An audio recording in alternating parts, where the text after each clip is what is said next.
घर का गार्डन, बेटे बहू को सीख देने वाली कहानी। आप नहीं जानती माँ, यहाँ उल्टी गंगा बहने लगी है। ससुर जी जब से रिटायर हुए हैं, मेरी सास और ससुर दोनों किसी फिल्म के लवबर्ड की तरह अपने आप को जवान समझने लगे हैं। दिन भर हमारे घर के पास बने गार्डन में झूले पर बैठे बातें करते रहते हैं। उन्हें अपने पक चुके बालों का भी ख्याल नहीं रहता है। अब इस उम्र में उन्हें ऐसा व्यवहार क्या शोभा देता है। कविता अपने ससुराल के समाचार अपनी माँ को बता रही थी। तभी सास अलका उदास मन से रसोई घर में जाती हैं, क्योंकि बहू की वो कड़वी बातें उन्होंने सुन ली थी। उसकी सभी बातों को नज़रअंदाज कर सास मसाले वाली चाय बना के पहले एक कप बहू को उसके कमरे में देकर दूसरा कप अपने पति सोमनाथ के लिए लेकर जाती है। बहू ये देखती है और अपना मुंह टेढ़ा कर लेती है। सास ने फिर से एक बार उसकी तरफ दुर्लक्ष किया, क्योंकि ससुर के निवृत्त होने के बाद यह उनका रोज का ही नित्य क्रम बन गया था। वह अब किसी की भी परवाह किए बिना रोज अपनी मर्जी के मुताबिक नए नए कपड़े पहनकर गार्डन में अपने पति के साथ बैठकर अपना ज़्यादातर समय बिताती थी। उन्होंने अपनी पूरी ज़िंदगी अपने बच्चों के लिए काम करते बिता दी थी, इसलिए अब बची कुछ ज़िंदगी वो दोनों एक साथ समय बिताकर जीना चाहते थे। आनंद निवास बंगले जैसे 2 मंजिलों का घर पति पत्नी का ये सपना था और उन्होंने बड़ी मेहनत से इसे पूरा भी किया।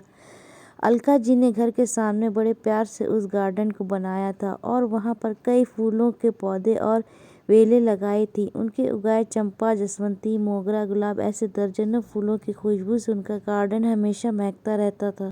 अलग अलग ऋतुओं में अलका जी अलग अलग सब्जियां भी अपने उस गार्डन में उगाया करती। रसोई के लिए धनिया, पुदीना और मेथी उन्हें कभी बाहर से खरीदना नहीं पड़ता था। इतने सालों तक काम की भाग दौड़ में सोमनाथ जी कभी भी इस जगह का आनंद ले नहीं पाए थे, लेकिन अब उनका पूरा खाली समय इसी जगह पर बीतता था। दरअसल एक और छोटा सा घर वहां बना सके इसलिए उन्होंने वह जगह खरीदी थी, लेकिन अब वह संभव नहीं था। अलका जी को अपने बनाए उस गार्डन में एक झूला चाहिए था, जो उन्होंने ला कर दिया था, और अब वही झूला उनको एक दूसरे से ज़्यादा सुखमय समय बिताने का जरिया बन गया था। अजय, तुम्हें नहीं लगता हमें एक बड़ी कार लेनी चाहिए? कविता ने अपने पति से कहा। आइडिया तो अच्छा है, लेकिन कार रखने के लिए जगह कहाँ है हमारे पास? एक ही छोटा सा गैरेज है जहाँ सिर्फ एक कार के लिए जगह है, अजय ने चिंता वाले स्वर में कहा। कौन कहता है जगह नहीं है? वो गार्डन है ना जहाँ आजकल 2 लवबर्ड्स अपना डेरा जमाए बैठते हैं, कविता ने पति की तरफ तिरछी नज़र से करते हुए कहा। आजकल तुम कुछ ज़्यादा नहीं बोलने लगी हो? अजय ने अपनी पत्नी को फटकार लगाते हुए कहा। लेकिन सच तो ये था कि उसने भी इस बारे में अपने पिता से बात करने का मन बना लिया था। अगले दिन अजय पिता के पास गया और उनसे बोला, पिताजी, मेरा और आपकी बहू का मन है कि एक बड़ी कार ली जाए।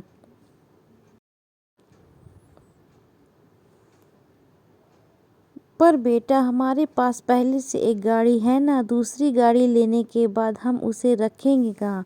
सोमनाथ जी ने कहा। पिताजी, इसी गार्डन में एक नया गैरेज बनाने की सोच रहा हूँ। कविता को इस गार्डन की कोई पड़ी नहीं है और माँ भी भला अब और कितने दिनों तक गार्डन का ख्याल रखेंगी, इसलिए अच्छा होगा कि सभी पेड़ पौधों को तोड़कर यहाँ गैरेज बना लिया जाए। अजय ने अपने विचार बताए।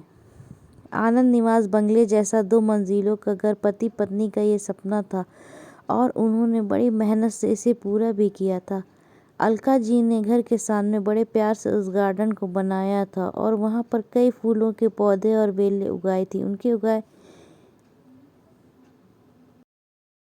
उन्होंने अपने घर में सभी ज़रूरी चीज़ों की और बाकी ऐशो आराम की चीज़ों की कोई कमी नहीं रखी थी। फिर भी बहू को दोनों का झूले पर बैठकर समय बिताना खटकता था। पहले दिन भर उसके साथ रहने वाली सास अब ज़्यादा समय अपने पति को देने लगी थी।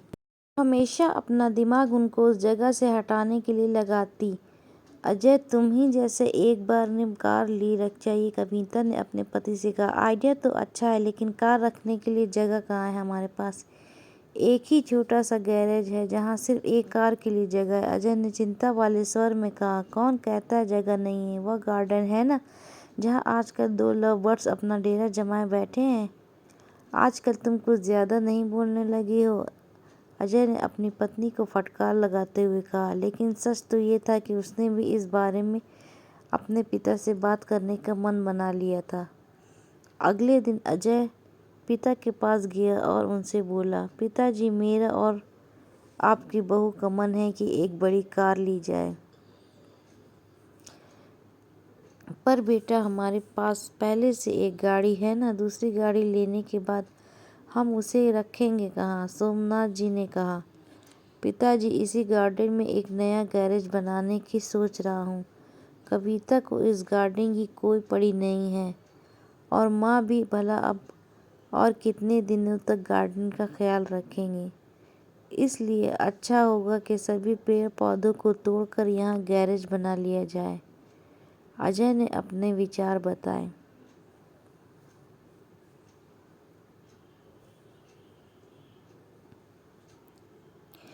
दूर खड़ी अलका जी का यह सुनकर जैसे दिल ही बैठ गया। सोमनाथ जी अपना गुस्सा दबाते हुए बोले, मुझे तुम्हारी माँ से पूछना पड़ेगा। मुझे थोड़ा वक्त दो। क्या पिताजी, इसमें क्या मम्मी से पूछना? आप दोनों तो किसी का विचार करते ही नहीं हैं। दिन भर झूले पर बैठे रहते हैं बिना 4 लोगों के बारे में सोचे। अब कविता घर में है, छोटे बच्चे भी हैं घर में और आने जाने वाले लोग भी तो आपको कैसे देखते हैं। आप किसी का विचार नहीं करते। अजय थोड़ा चिढ़ते हुए ही बोला। अंदर से कविता की बड़बड़ भी चालू ही थी। सोमनाथ कुछ नहीं बोल पाए। उस दिन बेटे और बहू ने बाहर से अच्छा खाना मंगवाया था, लेकिन अलका और सोमनाथ जी के गले से निवाला उतरे न ऐसा हो गया था। उस पूरी रात दोनों ही जागते रहे थे, लेकिन सुबह सुबह कुछ विचार आने से सोमनाथ जी के चेहरे पर मुस्कान आ गई थी। सोमनाथ जी खुद रसोई घर में जाकर चाय बनाकर लाए थे, लेकिन अलका जी इतनी निराश थीं कि वो आज बगीचे में किसी भी पेड़ पौधों को पानी तक डालने नहीं गई थीं। पूरा दिन तो बड़ा ही नॉर्मल तरीके से गुजरा था, लेकिन शाम को अजय की आंखें फटी की फटी रह गई थीं जब उसने घर के आगे घर भाड़े से देना है का बोर्ड पड़ा था। अजय ने सोमनाथ जी से कहा, पापा, माना कि हमारा घर बड़ा है, लेकिन इसका यह मतलब थोड़ा है कि हम उसे भाड़े से दे दें। बेटा, अगले महीने मेरे साथ काम करने वाले शर्मा जी रिटायर हो रहे हैं और वही अब इस घर में भाड़े से रहेंगे। सोमनाथ जी ने कहा। लेकिन वह कहाँ रहेंगे? अजय ने अपनी शंका भरा सवाल पूछा। घर के उस हिस्से में जहाँ तुम रहते हो, सोमनाथ जी ने कड़क आवाज़ में कहा। और पापा, हम कहाँ रहेंगे? नरम पड़ती आवाज़ में अजय ने पूछा। बेटा, मैं मानता हूँ कि मैं तुम्हें लायक बनाया है कि तुम अपने पैरों पर खुद खड़े हो सको, इसलिए तुम्हारे पास 1 महीना है। तुम अपने लिए नया फ्लैट ढूंढ लो या कंपनी के फ्लैट में रहने चले जाओ। वहाँ तुम्हें तुम्हारी उम्र के लोगों का साथ मिल जाएगा और इस घर में हमें हमारी उम्र के लोगों का साथ मिल जाएगा। तुम भी सुखी और हम भी। सोमनाथ जी ने सब कुछ साफ साफ बताया। पापा, लगता है आप तो नाराज़ हो गए। कल मैंने जो भी कहा मेरा वो मतलब नहीं था। अजय ने अपने पापा के आगे हाथ जोड़ते हुए कहा। नहीं बेटा, तुम्हारी जनरेशन ने हमें एक सबक दिया है कि कैसे प्रैक्टिकल बनकर रहा जाता है। हम बड़े तुम बच्चों को साथ में देकर खुश हो सकते हैं, तो तुम्हें हमें साथ में देखने में क्या प्रॉब्लम होती है? ये घर, ये गार्डन में बड़े हुए ये पेड़ पौधे इस बात के गवाह हैं कि कैसे तुम्हारी माँ ने मेरे लिए और ख़ासकर तुम्हारे लिए जी जान से सेवा की है, अपना समय, अपनी जवानी खर्च कर दी है। इसलिए इन सब पर तुमसे और तुम मुझसे भी ज़्यादा तुम्हारी माँ का हक है और इन सब को मैं तुम्हारी माँ से नहीं छीन सकता। सोमनाथ जी ने अपनी पत्नी की तरफ देखकर कहा। दोस्तों, जाने अनजाने में हम हमेशा यह गलती कर बैठते हैं।